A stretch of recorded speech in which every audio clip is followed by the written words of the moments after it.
20th Century Fox still was releasing second-tier films at this time. They had had a long history with producers like Robert Lippert, and they were releasing pictures like Return of the Fly and The Alligator People and films like that, and Showdown at Boot Hill. So the Robert Kent productions fell into that pattern as well. One of the major differences is all the Robert Kent pictures were usually made in color. I think that during this time, the acquisition of movies from independent producers became more and more important to the major studios because they wanted to throw their concentration behind the major stars and the big productions. Literally, by the time a movie like Apache Rifles was made, the B units that existed at the major studios, in fact, were gone. So the studios themselves were not generating this type of project, but they looked at these things as fair for the drive-in to support the other movies that they were doing at the time, and once that run was done, they let them go.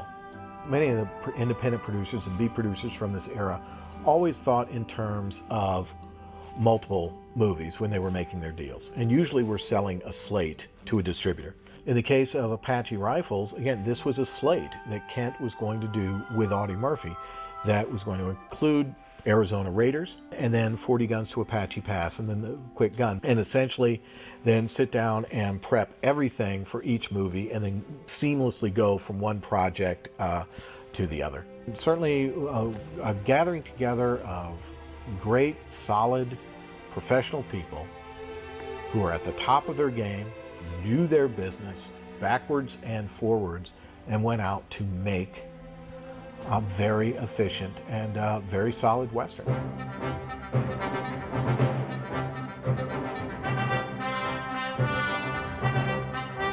Robert E. Kent was the executive producer of Apache Rifles. It was done for his company, Admiral Pictures. He had been a contract writer at 20th Century Fox. He worked on Charlie Chan movies and wrote one wonderful film noir, Dana Andrews, Where the Sidewalk Ends.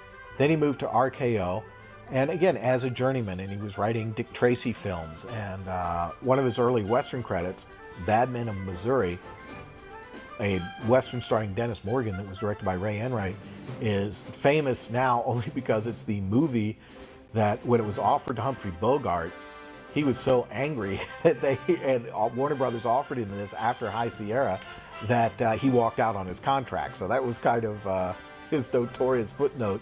When Kent moved to Columbia Pictures and became a house writer for Sam Katzman and became a producer at Columbia, collaborated many times with William Castle. Sirens of Baghdad, Fort Ty, which was a 3D movie that Castle directed with George Montgomery.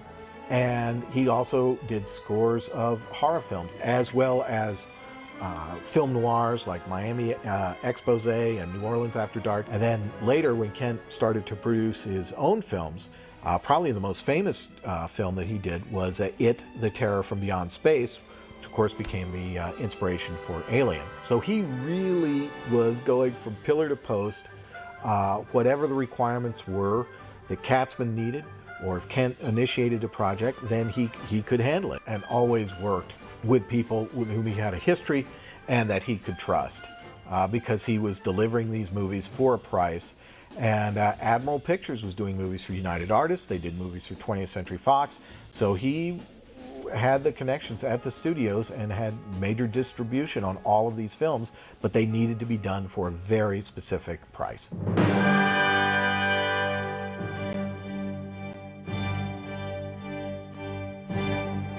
William Whitney, by the time he directed Apache Rifles, was a very sure Hollywood hand. And he had, in fact, really been concentrating on television. This was during the period Whitney was doing Daniel Boone, he was doing The Wild Wild West, he was doing The Virginian. He, of course, had begun so much of his career and his great work of his career at Republic as a serial director, very often in conjunction with John English, and then striking out on his own with scores and scores and scores of Westerns. He is a rancher himself and a real cowboy, so he loved the genre. I mean, he really loved working. They exuded the love and respect for the outdoor and the Western and Native American conflict.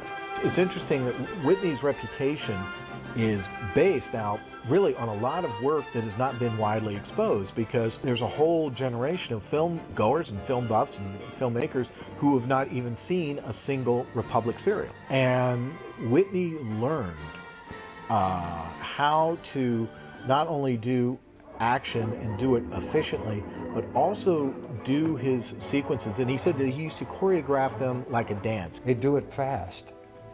I mean, there's no ifs, ands, or buts about what he's doing. And before you know it, it's set up and done, and you're finished with it. You're done with it. And he was always very, very conscious of that. And every move that he made, even in Apache Rifles, every cut it's a forward motion. The characters move across the frame into the next shot where the characters are moving again. And it's a very, very graceful way to do this kind of work, especially when you're not given a great deal of money to work with. He got it done on time, and he didn't go over budget. He knew how to really focus on what was in front of the camera, what would be on the screen.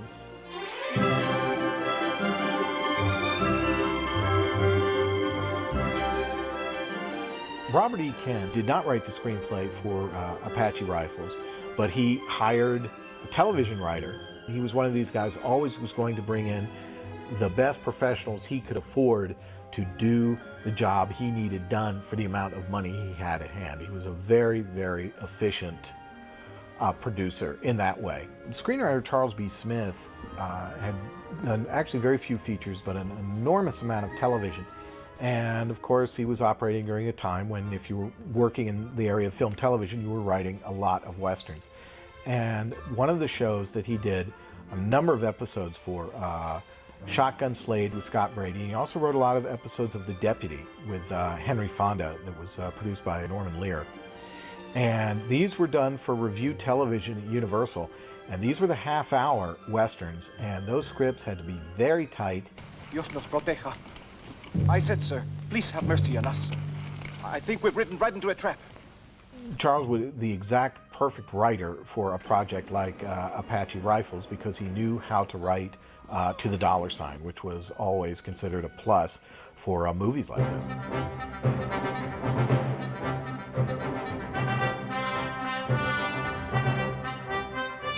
Audie Murphy was, of course, the most decorated combat soldier in World War II, and this led to his Hollywood career almost instantaneously. But he played himself in his own biography, To Hell and Back, which was shot here at Lone Pine. He became an overnight sensation, and he was very, very young.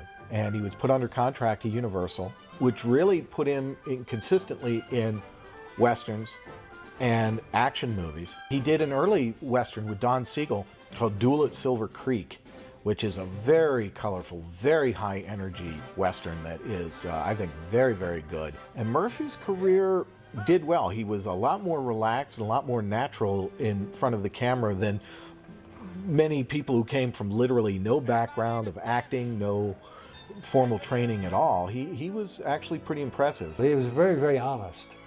If you can think of a better way to keep the peace, I'll listen. Audie wasn't a highly trained actor at all. You know, it was very natural. And actually got into more prestigious movies, including The Ugly American, directed by Joe Mankiewicz. And of course, Houston, again, did Red Badge of Courage with him for MGM, which is a wonderful movie.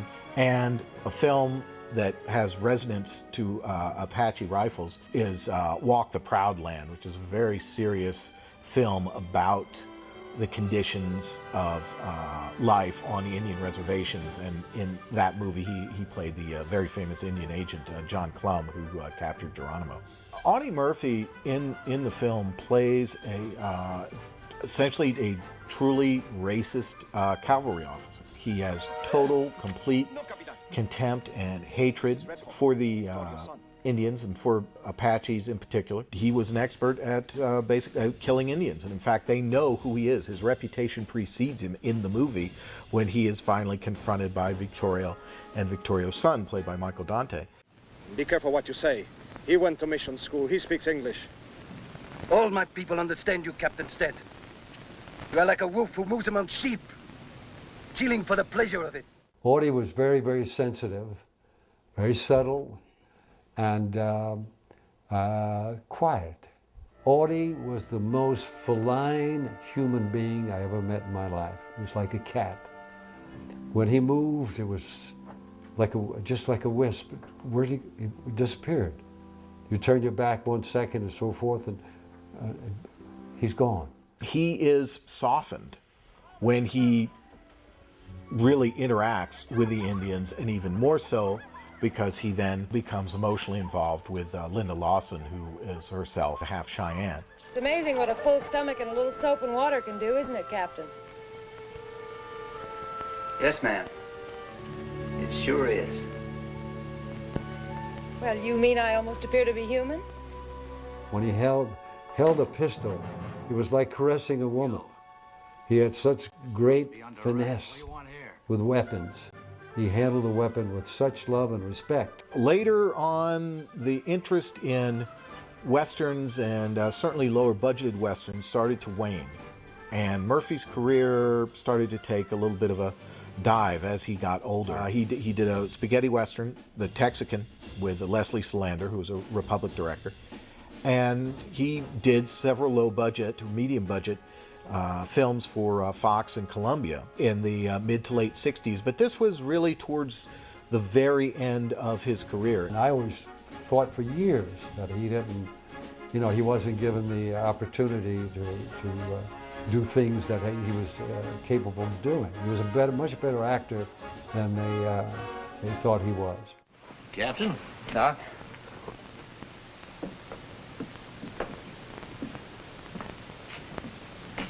Where's Red Hawk?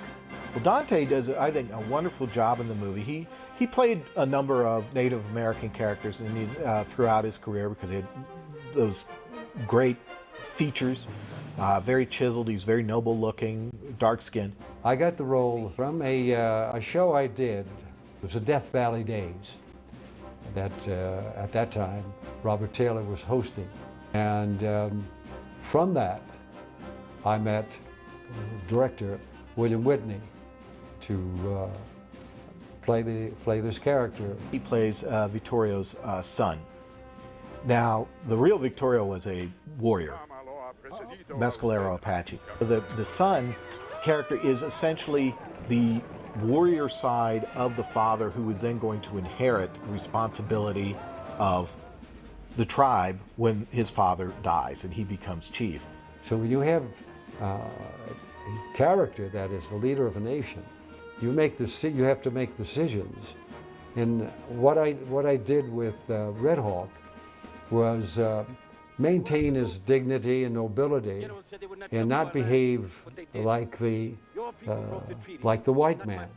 Dante has to come around to an idea of trust in the movie, even though at the end of the film, of course, they are actually then moving all of the Apaches to reservations in Texas, for which Dante says, well, we're going to have a fresh start and what have you, which I think is a little, to say it's historically inaccurate is an understatement, but it plays well for the character. Visit me one day in Texas. Bring your children.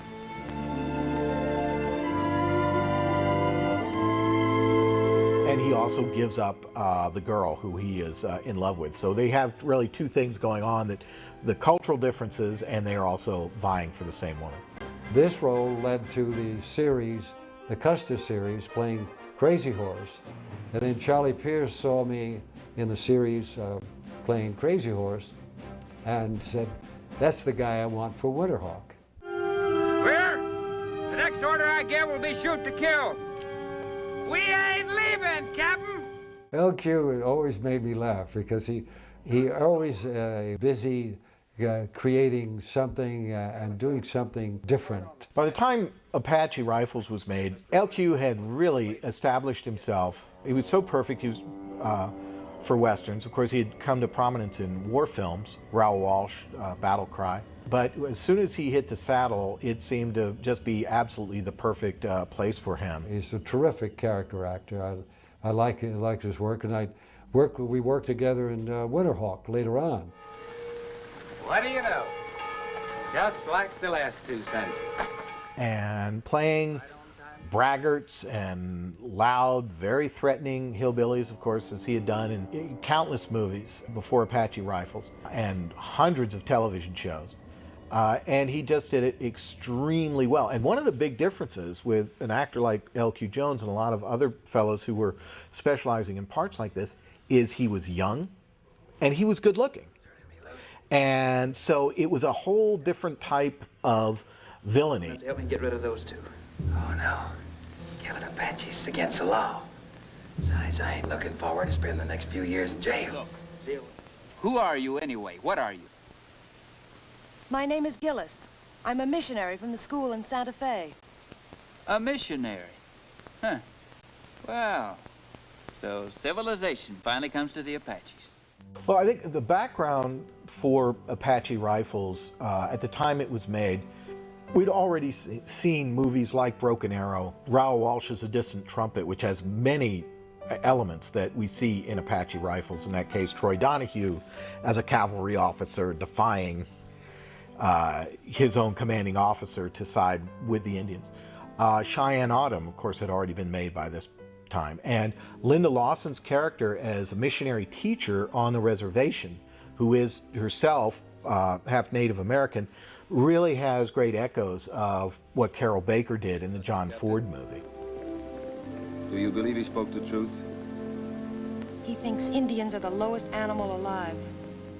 Linda Lawson was very, very sweet. She's a very nice lady. I had known her before, and she was easy to work with, very, very, no temperament whatsoever. And she's quite good. She's, of course, she was beautiful. She had the right look for this character. She was very attractive and had the quality that this character demanded.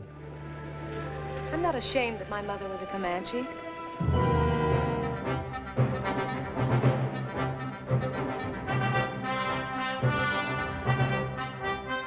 One of the striking things with Apache Rifles, and whether this was a decision from Robert Kent or William Whitney, is the fact that the film shot on location, which was the easiest way to save money, was just don't leave the studio. It was 117 to 120 each day, and dry as a bone. But it was authentic. One of the sequences, an attack sequence, and the biggest sequence in the movie, was actually shot against the Alabama hills here in Lone Pine, which is also the background, very famously, for the climax of Bud Bedeker's 7 Men From Now. The Alabama hills themselves are very organic and interesting and have all kinds of shapes. And then turned around and then finished the movie up in Bronson Caves in Griffith Park. Those canyons were deep, and they had a mining area, which was part of the story. So when I went to the location, I said, wow, I never knew this existed.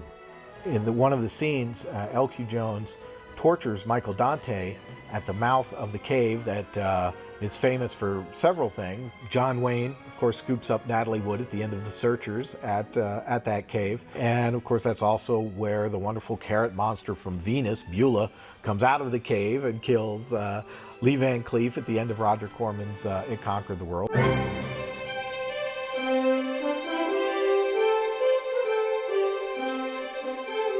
Well, there was absolutely a period of transition for Western movies. During the late 50s and early 60s, the B-Western and the B-series Western pretty much ceased to exist, certainly from a feature standpoint, because television had become so prominent. Early Gunsmoke, The Rifleman, Tales of Wells Fargo, the black and white seasons of Wagon Train. These were truly adult Westerns. The stories were very stark very often. They were violent. And it's not the black and white premises that you had in the Western genre. And you saw a sense of realism that had already been there in feature films, was now on television. So where did the B-Western fall anymore? They were still potential moneymakers, but the content of the movies started to shift. Around this time, an Apache Rifles was made, Fistful of Dollars was being made. But of course that completely obliterated the landscape. You have anti-heroes that are stars in the picture, storyline, and the anti-hero gets away with murder, so to speak. So the Western was definitely growing, and Ford's own take on things had gotten a good deal darker through pictures like Liberty Valance and Sergeant Rutledge and what have you. So the Western, the genre itself, was definitely growing, and as it grew, the idea of the traditional B-movie Western, certainly the type that Republic used to make, or that Columbia did at different times with actors like Bill Williams and the Durango Kid and what have you, were no longer relevant. Our heroes are gone.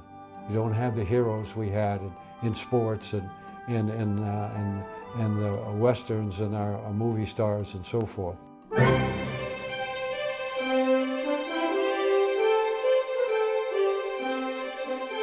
The film has energy. It has a very good message about the misconceptions of the way the Army treated the Native Americans. It was something that I was very, very happy to sit there and say, gee, they did a good job with editing and putting all the pieces together.